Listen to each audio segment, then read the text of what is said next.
बिस्मिल्लाहिर्रहमानिर्रहीम। अस्सलाम वालेकुम नाज़रीन, मैं हूं आपका मेज़बान तवक्कुल हुसैन और आप देख रहे हैं तवक्कुल न्यूज़ यूट्यूब चैनल।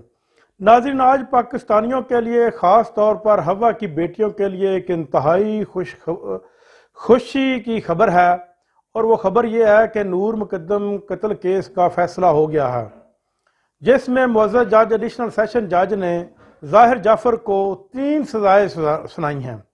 एक तो उसके कत्ल की सज़ा सुनाई है, कत्ल की सज़ा में उसने उसको सज़ाए मौत सुना दी है, और दूसरा जिनसी हरासगी की सज़ा उसने 25 साल सुनाई है, और साथ ही साथ जो उसने उसको अगवा किया उसकी सज़ा उसने 10 साल उसको सुनाई है, और साथ 5 लाख रुपया जुर्माना भी की सज़ा भी सुनाई है कि वो जुर्माना ज़ाहिर जाफ़र के घर वाले जो है वो नूर मुकद्दम के घर वालों को अदा करेंगे कि जो उनका खर्चा आया है, और इसके साथ इसके माली और एक जो इसका मुआवन है उसको भी 10-10 साल दोनों सजाए हुई हैं।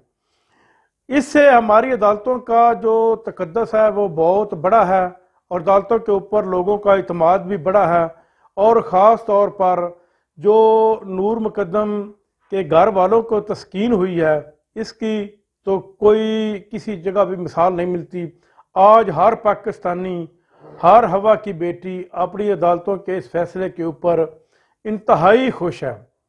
मैं ये मानता हूँ कि हमारी अदालतों का दुनिया की अदालतों में से 129वां नंबर है गलत फैसले करने का या लेट फैसले करने में, लेकिन इसमें कोई अदालतों का कसूर नहीं है, इसमें कुछ कसूर पुलिस का भी है।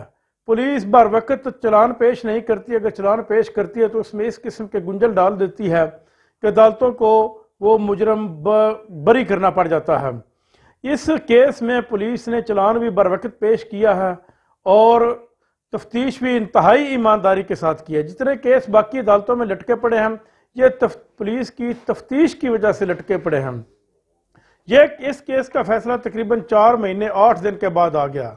और दूसरी तरफ रूस और यूक्रेन की जंग जो है वो काफ़ी शिद्दत अख्तियार कर गई है। रूस ने यूक्रेन के मुख्तलिफ शहरों के ऊपर बमबारी भी की है, और रूस का और यूक्रेन का मुकाबला भी किसी सूरत नहीं बनता, क्योंकि रूस के पास तो सिर्फ यूक्रेन के पास 2 लाख आर्मी है, जबकि रूस के पास 9 लाख आर्मी है और 3 लाख रिजर्व आर्मी है उसके पास। यूक्रेन के पास 98 जंगी त्यारे हैं, रूस के पास 1500 जंगी त्यारे हैं। रूस ने यूक्रेन के कैपिटल कैफ में भी काफ़ी बमबारी की है, और इस वक्त जो है मगरबी ममालिक ख़ास तौर पर अमेरिका और बरतानिया वो भागे भागे फिर रहे हैं। अगर तो ये किसी और मुल्क के साथ जंग होती या किसी और मुल्क के साथ के ख़िलाफ़ हमला होता मगरबी ममालिक का, तो सारे नीटो ने इस वक्त उसके इस जंग में कूद पड़ना था। लेकिन अब दूसरी तरफ इनको रूस नज़र आ रहा है, और कोई भी मुल्क जो है उस जंग की तरफ मुंह नहीं करता। यूक्रेन के सदर ने दुनिया से अपील की है कि रूस के सदर व्लादिमीर पुतिन को गलतफहमी हो गई है, उसको समझाया जाए ताकि खून रेजी से बचा जाए। नाज़रीन, अब तक के लिए इतना ही। अपना ख्याल रखिएगा। अल्लाह हाफ़िज़।